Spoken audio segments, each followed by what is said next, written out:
adalah hadis nomor 283 yang diriwayatkan oleh Imam At-Tabrani.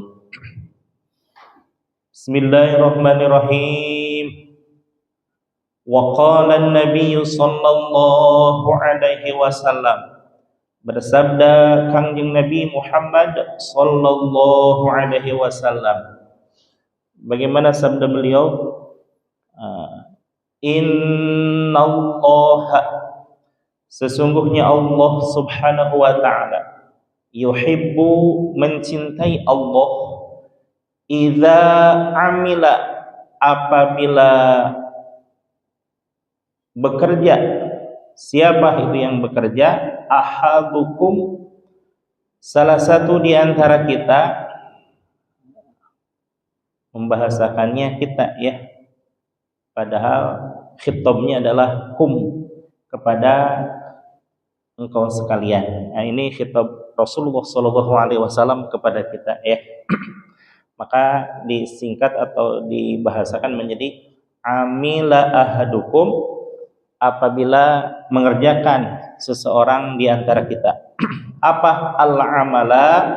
Akan suatu pekerjaan, ayyutskinahu, bahwasannya selesai itu pekerjaan dengan rapi. Subhanallah ya. Ini menandakan bahwa Rasulullah sallallahu alaihi wasallam di samping beliau pernah menjadi seorang penggembala, bahkan seluruh Kangjeng Nabi, seluruh para nabi yang berjumlah 124.000,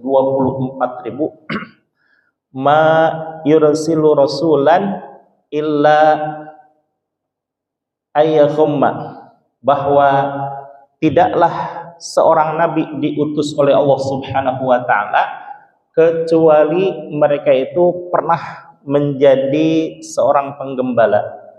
Apa makna Allah menakdirkan para nabi untuk menjadi seorang penggembala? Sebelum para nabi itu diangkat menjadi rasul, sebagaimana a'radul basyariyah pada manusia pada umumnya, itu adalah mengalami proses, baik proses pendewasaan, proses pembelajaran, maupun proses kematangan di dalam menyiapkan jiwa para nabi itu untuk menghadapi manusia. Sebelum Allah berikan kenabian, ada yang namanya irhas. Irhas itu adalah ciri bahwa seseorang akan menjadi seorang nabi. Nah, ketika irhas mulai diberikan pula oleh Allah proses dalam pendewasaan, dalam pembelajaran, dalam kesiapan, kematangan dan seluruhnya pada diri para nabi itu. Apa itu diantaranya? Nabi diutus oleh Allah subhanahu wa ta'ala yang sebelumnya diberikan proses awal, yaitu menggembala kambing. Apa itu menggembala kambing? Subhanallah ya. Saya dulu waktu kecil pernah ditugasi oleh ayah saya beserta kakak saya sebelum berangkat sekolah itu ngasih makan ayam. Pulang sekolah ngasih makan ayam. Ya tidak banyak ya, tapi adalah sepelataran gitu ya. Saya sebagai anak kecil mengetahui persis bagaimana keadaan ayam ketika kelaparan. Itu reang bahasa Sunda namanya. Ramai sekali kalau ayam sudah kelaparan.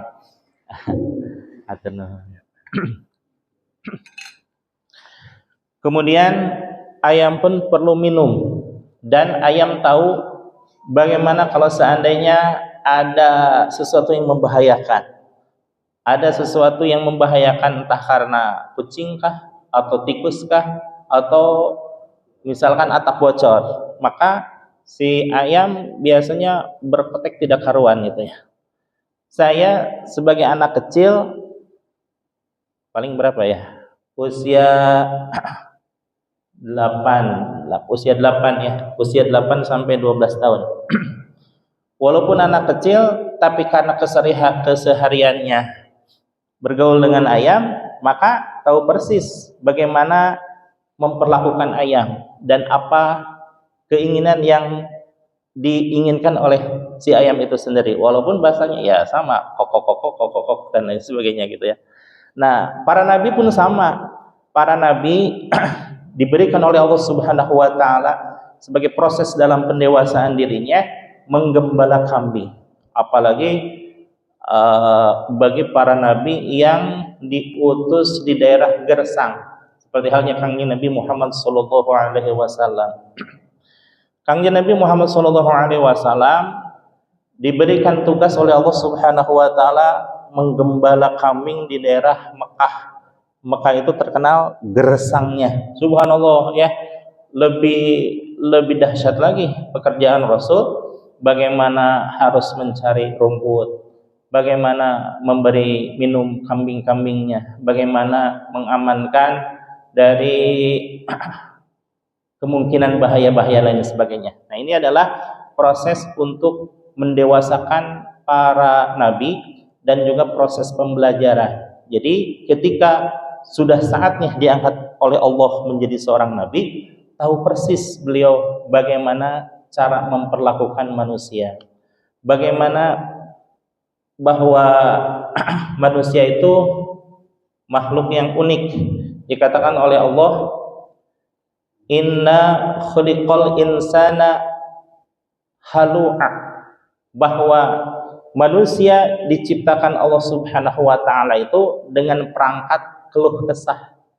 Apabila dia diberikan kebaikan mengeluh, apabila diberikan kekurangan mengeluh juga. Contohnya hari ini musim hujan ya, walaupun hari ini tidak sedang hujan. Wah, katanya kalau hujan mah repot katanya, pakaian selalu basah, kemudian kemana-mana males gitu ya. Dibeli sama Allah kemarau, sama mengeluh gitu ya.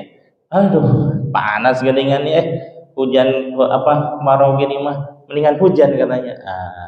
Innal insana khuliqa halu'a.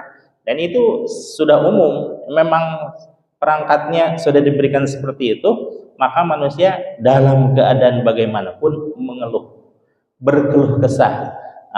Yang menarik adalah di surah Al-Ma'arij tersebut di akhir ayatnya, innal insana khuliqa halu'a wa idzal khaira jazu'a wa idzal syarru manu'a, illa kecuali. Apakah semua manusia berkeluh kesah seperti itu? Tidak, kata Allah. Illa, ada pengecualiannya. Apa itu yang dikecualikannya? Adakah orang-orang yang tidak berkeluh kesah? Pasti ada. Siapa? Illa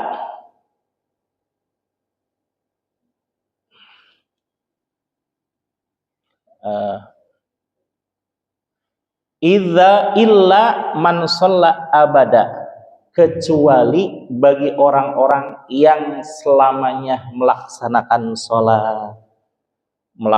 sholat. Disinilah perlunya bahwa memahami teks Al-Quran dan hadis itu tidak selamanya tekstual, tidak sebagaimana terjemahan. Kalau terjemahan mah ya barusan gitu ya, illa kecuali orang-orang yang melaksanakan sholat secara terus-menerus. Subhanallah, kalau terus-menerus mah tuh nggak ada orangnya. Kangjeng Nabi aja tidak melaksanakan sholat secara terus-menerus, secara fisik ya. Nah, dimaksud dengan abadan, sholat yang selamanya, itu selamanya hatinya terpaut kepada Allah Subhanahu wa taala, sebagaimana terpautnya hati kita sewaktu sedang melaksanakan sholat. Jadi bukan berarti tisuk jegur kasore jeger kepeting jegir melaksanakan sholat umplek-umplekan, sujud dan rukuk, tidak ya. Ada waktunya. Inna sholata kitabam maktuba. Sesungguhnya sholat itu adalah Allah mewajibkan sholat itu dalam waktu yang tertentu. Kitab maktubah itu adalah waktu tertentu. Bagaimana waktunya? Subuh setelah fajar menyingsing, sebelum fajar menyingsing. Zuhur setelah waktu istiwa. Asar setelah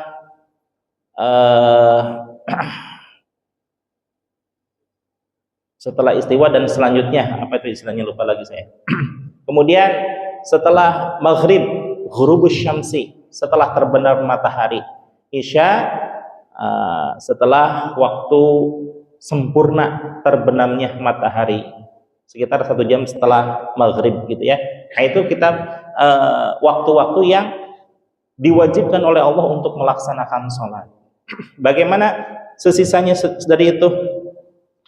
Ada waktu-waktu yang diharamkan oleh Allah untuk sholat, dan ada waktu-waktu yang sangat dianjurkan oleh Allah untuk melaksanakan sholat. Sholat apa itu? Ya sholat sunnah gitu ya. Saking banyaknya sholat sunnah, ada sholat sunnah yang tanpa nama. Apa itu? Sholat sunnah mutlak. Jadi kalau seandainya dari maghrib sampai isya, sholat sunnah lihifdzil iman, sholat sunnah awwabin, sholat sunnah birrul walidain, sholat sunnah rawatib, sholat sunnah dan lain sebagainya gitu ya. Itu kalau seandainya, mohon maaf, kalau seandainya mengikuti apa yang dicanangkan oleh guru mursyid gitu ya, itu maghrib sama isya tembus sampai sholat isya penuh dengan sholat sunnah. Tapi karena saya hanya melaksanakan 1% dari anjuran beliau, ya jarang-jarang saya melaksanakan sholat sunnah tersebut ya.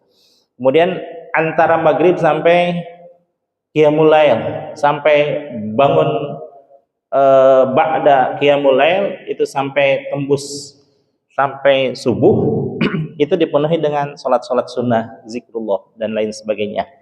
Kalau seandainya masih pengen melaksanakan sholat tapi sudah habis misalkan ya, sholat apa ini ya, sudah nggak ada lagi sholat yang belum pernah kita laksanakan, laksanakan saja sholat mutlak. Sholat mutlak itu sholat yang tidak ada namanya. Kenapa disebut mutlak? Bukankah itu sholat sunnah? Mutlak itu artinya sholat yang mutlak adanya namun tidak ada namanya. Niatkan juga usolli, bukan usolli sunnatal mutlaki, bukan, usolli sunnatan rok'ataini lillahi ta'ala, segitu ya. Itu namanya sholat mutlak, sholat yang ada sunnahnya tapi tidak ada namanya, begitu ya. Nah, bagaimana kalau seandainya dilaksanakan sesuai dengan maktubah? Ya silahkan saja ya, karena itu memang syariatnya seperti itu. Tapi kalau diibaratkan, masa iya gitu ya, kita sehari 3 kali makan, pagi lauknya berbeda, siang lauknya berbeda, malam berbeda lagi, sehari semalam kita makan nasi dengan lauk yang berbeda. Masa kalau syariat kepada Allah mah yang memberi makan itu sendiri cukup dengan sholat sunnah fardiyah gitu ya. Itu kalau diibaratkan, ibarat orang yang makan hanya nasinya saja. Kira-kira Bapak pernah nggak makan hanya nasinya saja? Tidak pernah ya. Selapar-laparnya saya waktu di pesantren, paling rasanya belum pernah memakan nasi hanya nasinya aja. Yang sering itu nasi sudah kering dicampur kecap. Dulu kecap tuh 50 rupiah, kerupuk aja 50 rupiah. Dan dalam keadaan lapar, dalam keadaan tidak punya uang pun, saya berusaha makan dengan 2 lauk, yaitu kerupuk dan kecap gitu ya. Nah, apalagi dalam keadaan biasa-biasa gitu ya, yang tidak ada pun dicari supaya ada gitu. Nah, kalau seandainya kita makan saja ingin enak gitu ya, masa kepada Allah yang memberi kita makan hanya sholat seadanya? Walaupun betul Allah mewajibkan hanya pada waktu-waktu tertentu, yang sekarang menjadi 5 waktu, asalnya 50 waktu, tapi ada sunnah Rasulullah Sallallahu Alaihi Wasallam yang kalau kita melaksanakan Allah pasti mencintai dan Allah pasti akan mengampuni kita. Sebagaimana di dalam surah Al-Anfal ayat 31.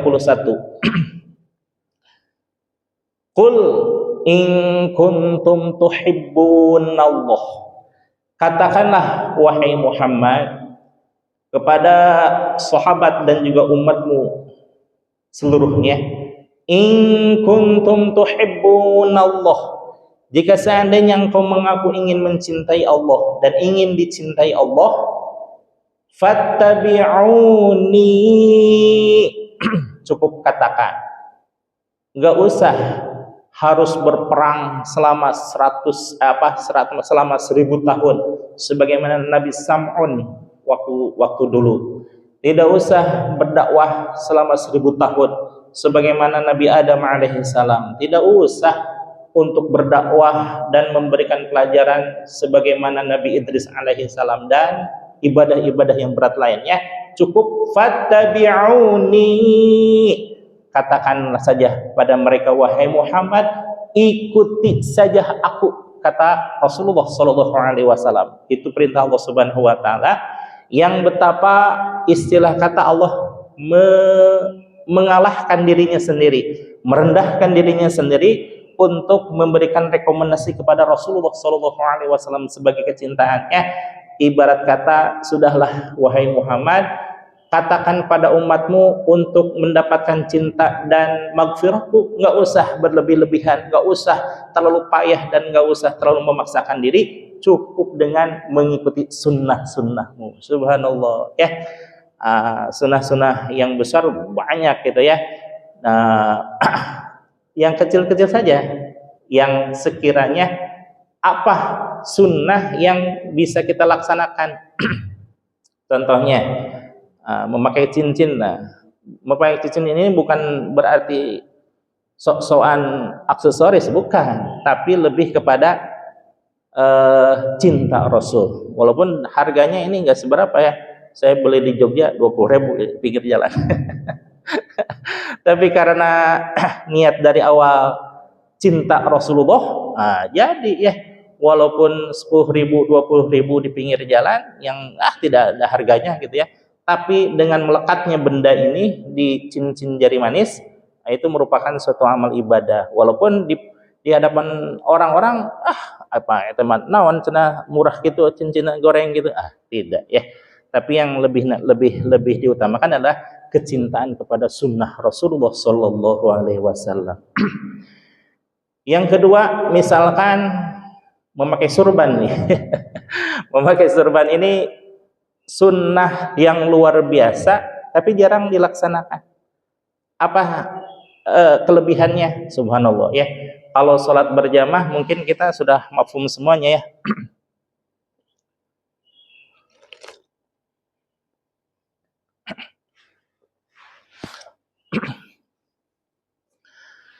Jangankan kita para pecinta majelis taklim, majelis zikir dan ilmu pengetahuan pada umumnya, anak TK sudah pada tahu bahwa sholatul jamaati khairum min sholatul jamaati khairum min sholatil fardhi bisab'ati wa ishrina darajah.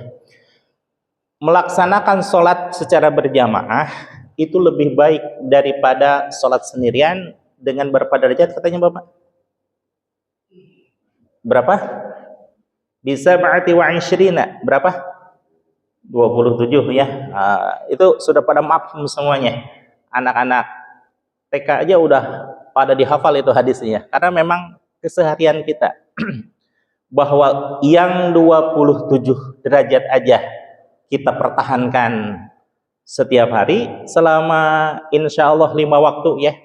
Tapi ada satu kesunahan yang sangat luar biasa, tapi jarang orang melaksanakannya. Apa itu?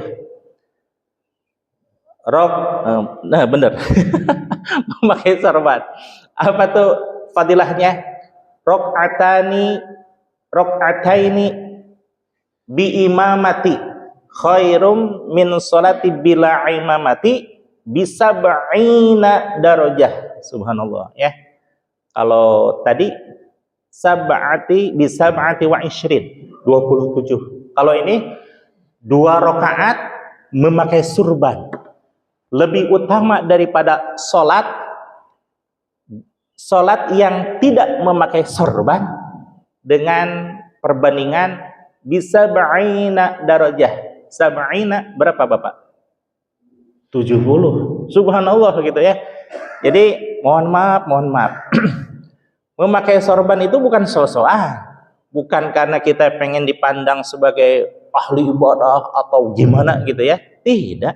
Ya kalau di luar sholat mah saya cuek-cuek aja, tidak pakai apa-apa gitu ya.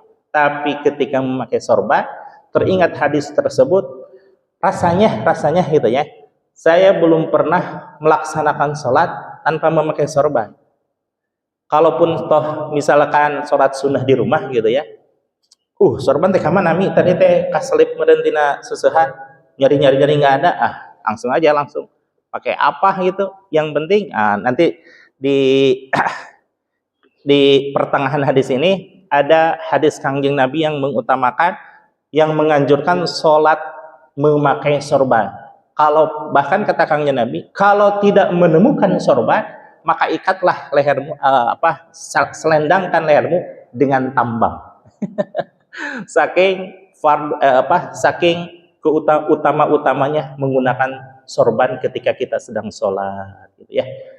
Ya pada awalnya sih ketika saya mondok kenapa gitu ya, kakak-kakak kelas semuanya pakai sorban rata-rata gitu ya. Dingin tapi dingin ya, karena untuk menghindari panas mungkin dulu ya. Kemudian saya telah, oh ternyata itu berdasarkan hadis Kangjeng Nabi. Maka ketika awal-awal memakai sorban, ya namanya juga kelas 1 sanawiyah ya, benar-benar terasa berat gitu ya, takut dianggap so apalah gitu ya, so ahli ibadah, so alim dan lain sebagainya.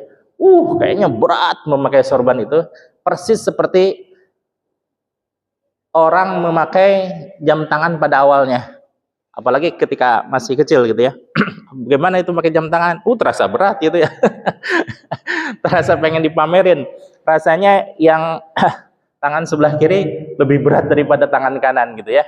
Tapi lama-kelamaan karena sudah terbiasa, biasa-biasa aja gitu ya. Walaupun orang tidak memakai sorban, cuek-cuek saja gitu ya. Yang penting melaksanakan kecintaan pada Kangjeng Nabi gitu ya. Walaupun sorban saya rata-rata 50 ribuan, bahkan banyak yang dikasih orang. Bukan karena dikasih orangnya, bukan karena murahnya, bukan, tapi karena kecintaan kepada Rasulullah Sallallahu Alaihi Wasallam. Yang ketiga, sunnah yang ringan itu diantaranya adalah memakai siwak. Memang secara umum bisa diartikan gosok gigi ya, walaupun pakai odol dan sikat. Tapi sunnah yang aslinya adalah memakai kayu arok, kayu yang biasa kalau sekarang banyak online gitu ya. Kayu yang biasa dipakai oleh para hujjaj, para haji yang melaksanakan haji dan umroh, itu biasanya memberikan kayu arok. Nah, kalau seandainya saking dahsyatnya itu memakai kayu arok, Rasul sampai menyatakan, laula an asyukka ala ummati la amartuhum bisiwaki ma'a kulli salatin. Kalau seandainya tidak memberatkan pada umatku, niscaya pasti akan aku wajibkan seluruh umatku memakai siwak ketika mereka hendak melaksanakan sholat. Subhanallah. Tapi tidak pernah terucap ucapan itu karena Rasulullah Shallallahu Alaihi Wasallam, masya Allah, takut memberatkan kepada umatku katanya. Padahal, subhanallah, tidak semenit-menit saja menggunakan bersiwak dengan niat mengagungkan sunnah Rasulullah Shallallahu Alaihi Wasallam. Tapi Rasulullah hanya berandai-andai saja. Apa itu? Laula an asyqa. Kalau seandainya tidak memberatkan, masya Allah ya. Tapi bagi kita mah, apa yang memberatkan bagi kami wahai Rasul sehingga engkau menyatakan laula an asyqa, kalau seandainya memberatkan? Karena Rasulullah Shallallahu Alaihi Wasallam itu yang berat-berat sudahlah beliau laksanakan sendiri, bagi umat mah yang ringan-ringan saja. Yang ringan dari melaksanakan siwak apa itu? Subhanallah, hampir semua ibadah. Dan kalau seandainya kelupaan misalkan ya, kelupaan tidak membawa siwak, kalau Habib mah ini taruh di sini nih, set. Terus kalau sekarang pakai ada apa? Pakai apa, cepuk gitu ya, wadah untuk siwak itu sendiri. Bagaimana kalau kelupaan? Bisa menggunakan ujung sorban atau ujung kain. Begini aja, set, sebagai isyarat bahwa kita bersiwak, maka jadi itu siwak. Walaupun tidak seberapa, walaupun tidak menggunakan tenaga yang besar, walaupun tidak menggunakan biaya yang banyak, tapi menyatakan cintaan kepada Rasulullah SAW, jadi itu ibadah. Subhanallah ya. Dari yang kecil tersimpan fadilah yang sangat besar. Ini yang menyatakan bahwa idza amila ahadukumul amala ayyutskinahu, bahwa seseorang yang melaksanakan pekerjaan dengan sangat rapih, pekerjaannya bekerja secara tuntas, bekerja secara cerdas, bekerja secara keras, dan bekerja secara ikhlas. Nah, itu yang sangat dicintai oleh Allah Subhanahu wa taala. Jangankan Allah dan Rasulnya gitu ya, kita gitu ya, kalau saja melihat pekerjaan orang lain asal-asalan, misalkan kita membeli sorban, ini mah jahitannya asal-asalan kelihatan, kita merasa tidak senang kan? Apalagi Allah Subhanahu wa taala melihat pekerjaan seseorang tidak cerdas, melihat pekerjaan seseorang tidak bekerja keras, melihat pekerjaan seseorang tidak tuntas, apatah lagi tidak ikhlas. Allah betapa sangat tidak senang dengan orang-orang yang seperti itu. Nah, ini hadis ini berangkat dari pribadi Rasulullah SAW yang begitu ikhlas dalam melaksanakan semua pekerjaannya. Bahkan di dalam buku yang berjudul apa itu, Rasulullah SAW Super Leader, itu Profesor Dr. Syafi'i Antonio menyatakan bahwa Rasulullah SAW itu sangat profesional, sangat luar biasa aja. Ketika kecil, Rasulullah SAW tidak pernah sekalipun berbuat hal-hal yang bisa meruntuhkan harga dirinya sebagai calon nabi. Tidak pernah tersentuh pada hal-hal yang merugikan orang lain. Bahkan tidak pernah tersentuh dengan perbuatan yang tidak senonoh. Salah satu contohnya meminum khamar gitu ya. Padahal khamar itu belum diharamkan. Di zaman Rasul kecil belum diharamkan. Kenapa? Khamar itu diharamkan setelah Kangjeng Nabi menjadi nabi, menjadi rasul, dan Rasulullah saat itu masih kecil, berarti kan jauh berapa puluh tahun yang akan datang. Dan pengharaman khamar itu bertahap, tidak langsung jebret haram, tidak. Nah, Allah menyatakan yas'alunaka 'anil khamri wal maisir kul fihima itsmun kabir wa naf'ihima. Wahai Muhammad, suatu saat akan bertanya kepadamu tentang khamr dan judi.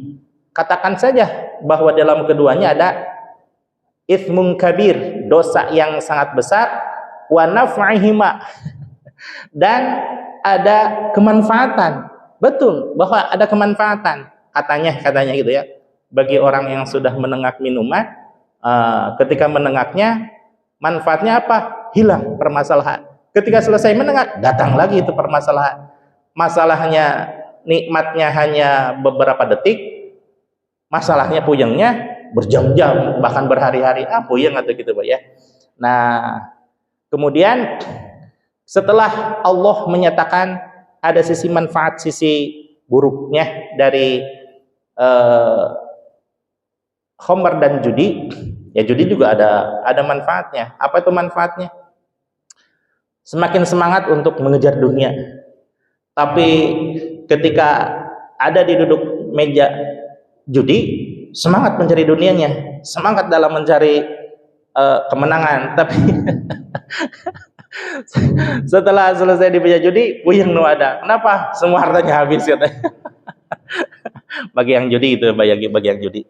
Nah, setelah Allah menyatakan ada manfaat sisi baik dan sisi buruk, kemudian ada asbabul wurudnya, ada orang yang membaca surah apa itu? Kul apa namanya? Kul a'udzu birabbil falaq, kul a'udzu birabbin nas, kul ya ayyuhal kafirun. Kul ya ayyuhal kafirun, la a'budu ma ta'budun, wala antum 'abiduna ma a'bud, wala ana 'abidum ma 'abadtum, wala antum 'abiduna ma a'bud. Harusnya lakum dinukum waliyadin. Ini mah muter lagi. Wala ana 'abidum ma 'abadtum wala antum 'abiduna ma a'bud. Enggak selesai itu. Baru sampailah ke berita tersebut ke hadapan Kangjeng Nabi. Nah, turun ayat tersebut. Jadi wala taqrabus sholata wa antum sukara. Allah menurunkan ayat, jangan engkau mendekati sholat sedangkan engkau dalam keadaan mabuk. Mabuk itu diakibatkan dari alkohol yang pada dulunya orang mabuk-mabukan biasa karena memang belum diharamkan. Bahkan orang mau sholat pun biasa nengak minum-minuman keras. Nah, sampailah kejadian tersebut dan memang ini sudah diskenariokan oleh Allah Subhanahu wa taala gitu ya. Baru ketika ada orang tersebut yang membaca Qul ya ayyuhal kafirun secara berulang-ulang, tidak selesai-selesai, turun ayat tersebut bahwa haram mendekati sholat kalau seandainya engkau dalam keadaan mabuk. Jadi haramnya khamr itu hanya dalam keadaan mau sholat saja. Bagaimana kalau misalkan jam 8, jam 9? Nggak haram itu ya, nggak haram berdasarkan hadis ini. Nah, setelah kuat keimanan kaum muslimin wal muslimat, diharamkan mutlak bahwa Allah menyatakan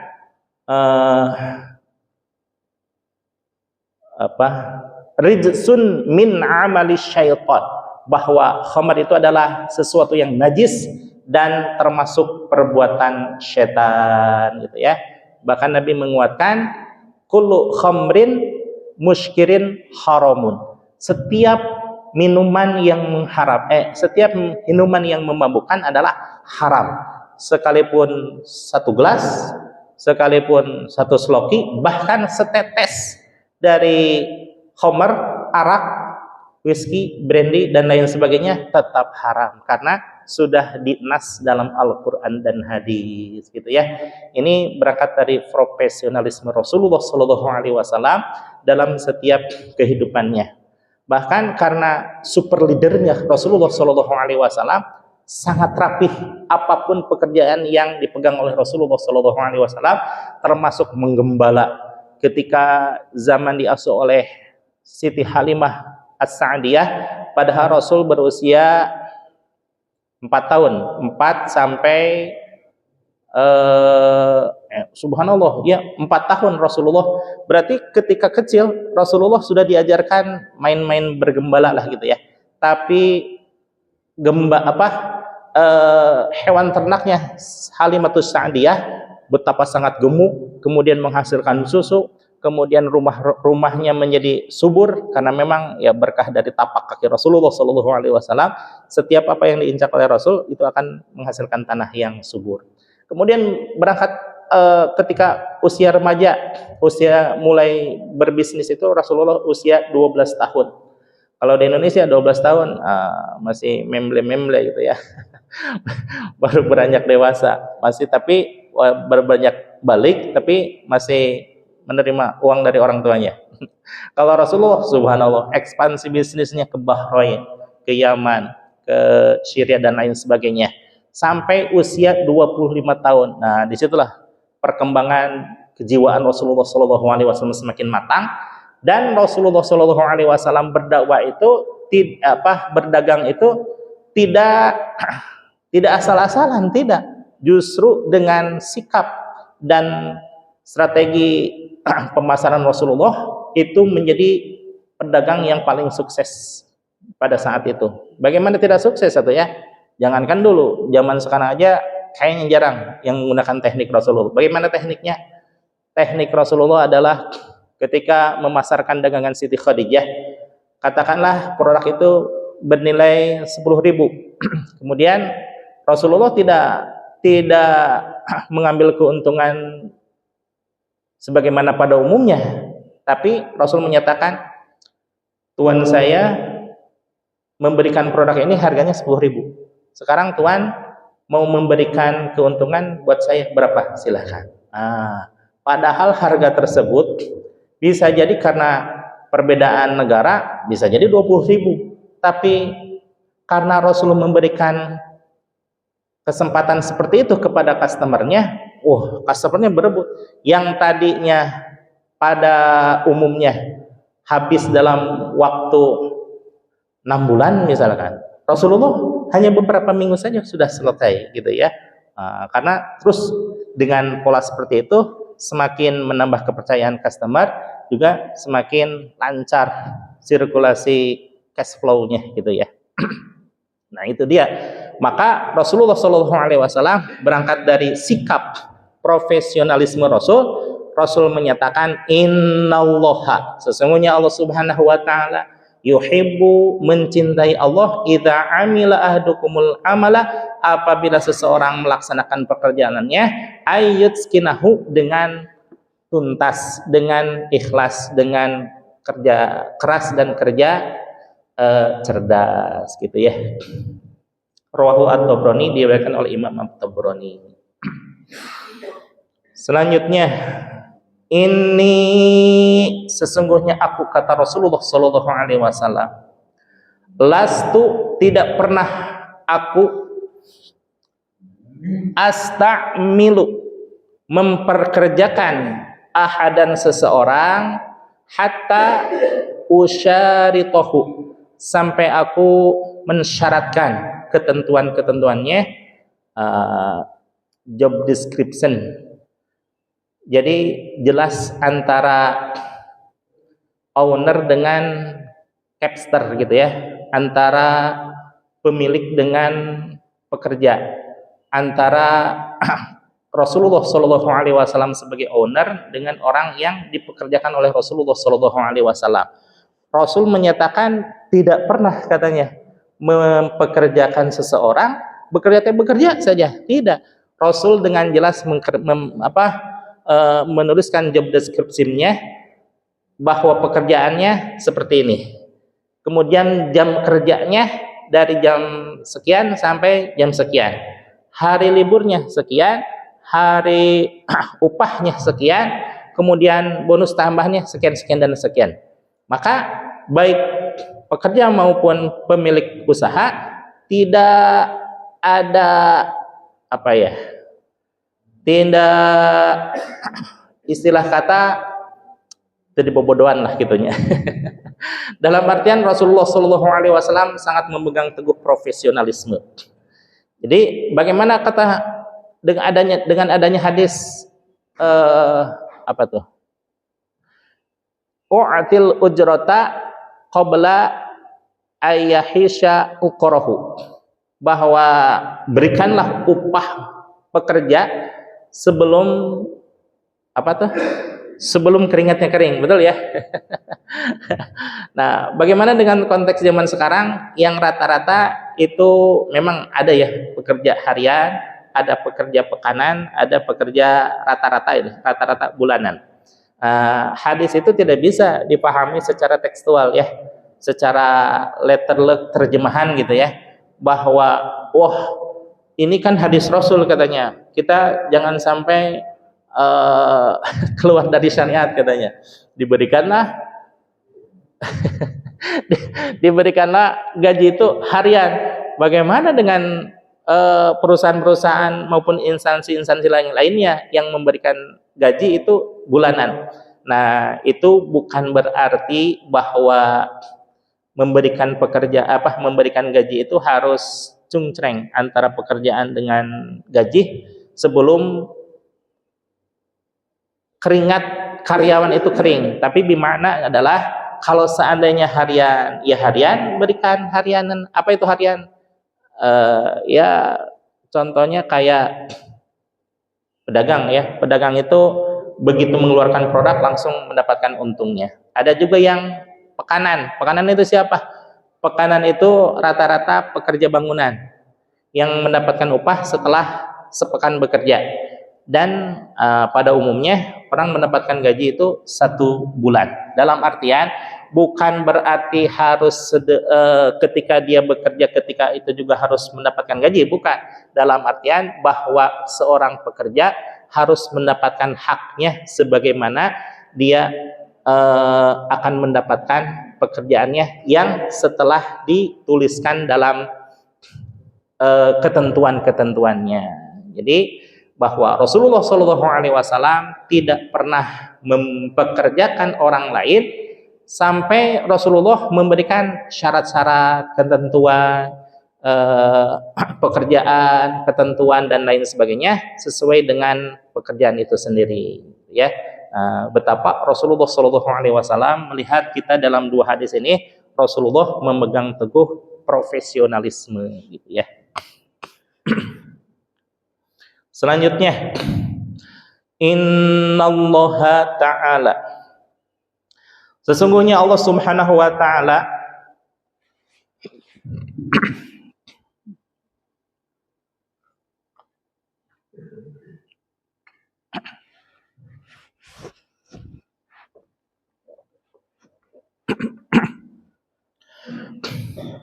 innallaha ta'ala, sesungguhnya Allah Subhanahu wa ta'ala ya'jabu, merasa heran Allah Subhanahu wa ta'ala. Ya'jabu ini jangan difahami bahwa Allah memiliki sifat sebagaimana makhluknya. Makhluk itu bisa heran, bisa kecewa, bisa marah, bisa jengkel, bisa senang. Tidak itu ya. Ya'jabu ini heran dengan sifat Allahnya. Heran dengan sifat yang berbeda dengan makhluknya. Allah sebagai khalik dan kita sebagai makhluk. Tidak pernah sama ya antara khalik dengan makhluk. Ya'jabu, merasa heran Allah min sa'ili, dari orang-orang yang memohon atau orang yang berdoa, yas'alu ghairal jannati, yang meminta selain surga, wa mi yu'ti, dan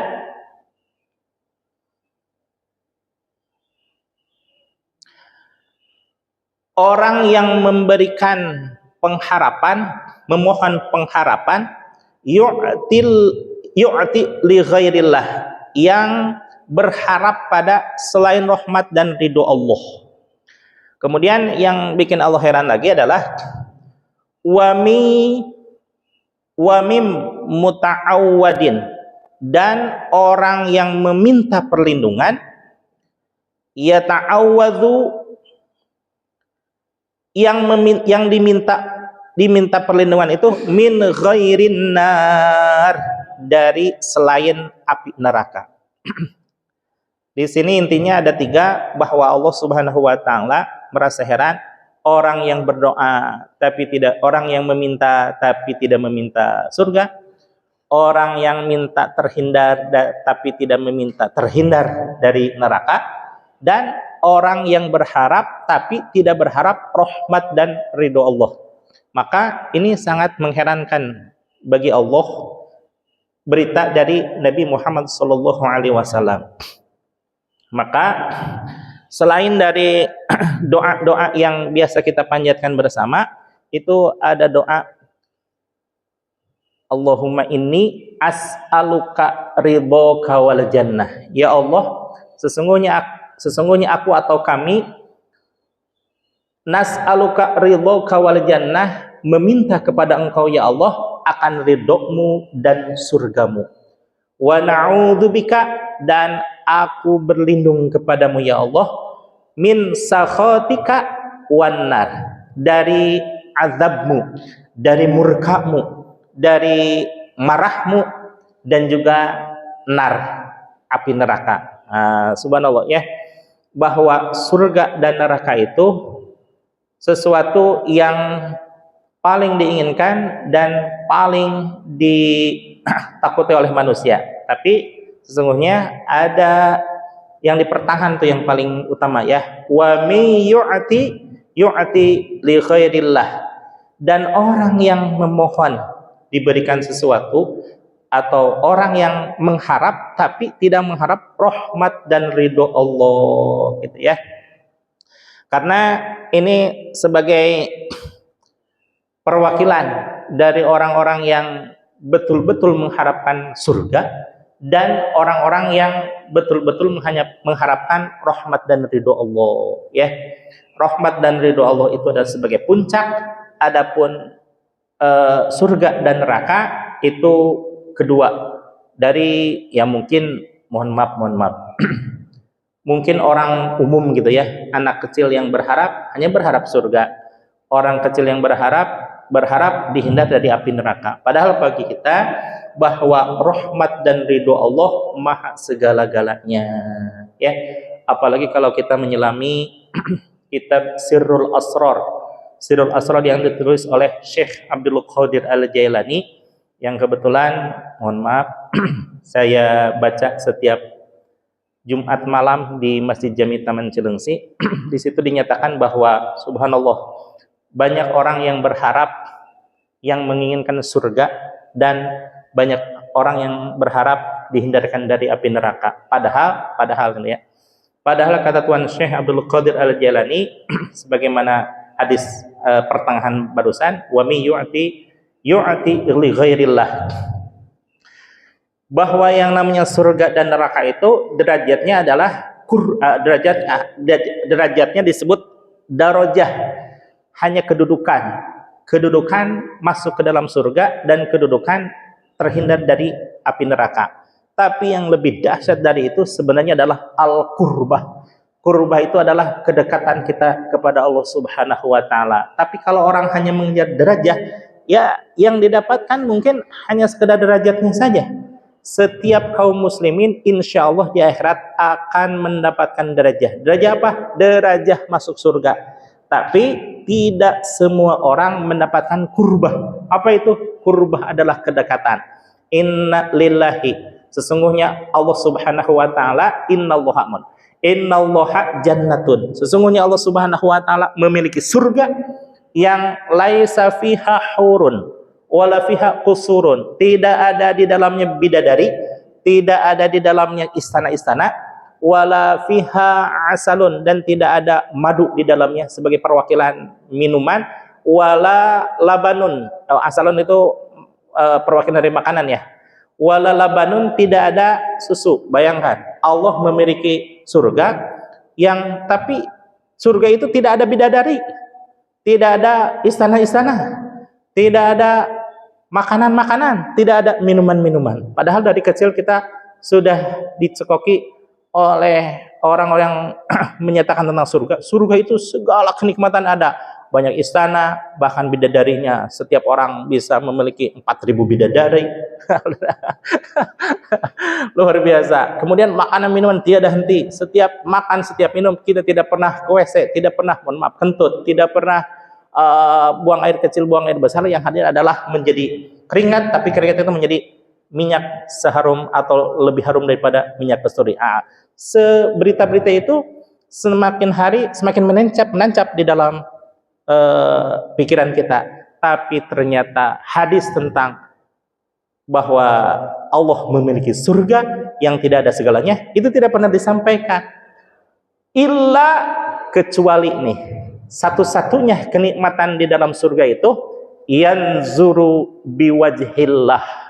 Yanzuru biwajhillah adalah memandang wajah Allah. Kalau di dunia sih memandang wajah Allah berarti memandang jamaliyahnya Allah, memandang kasih sayang Allah. Tapi di surganya nanti yanzuru binurillah dalam artian melihat zatiah Allah, dan itu hanya para nabi, para wali dan orang-orang yang terkasih yang diperkenankan masuk surga tersebut. Bagi kita mah masuk surga apa aja lah, yang penting surga aja.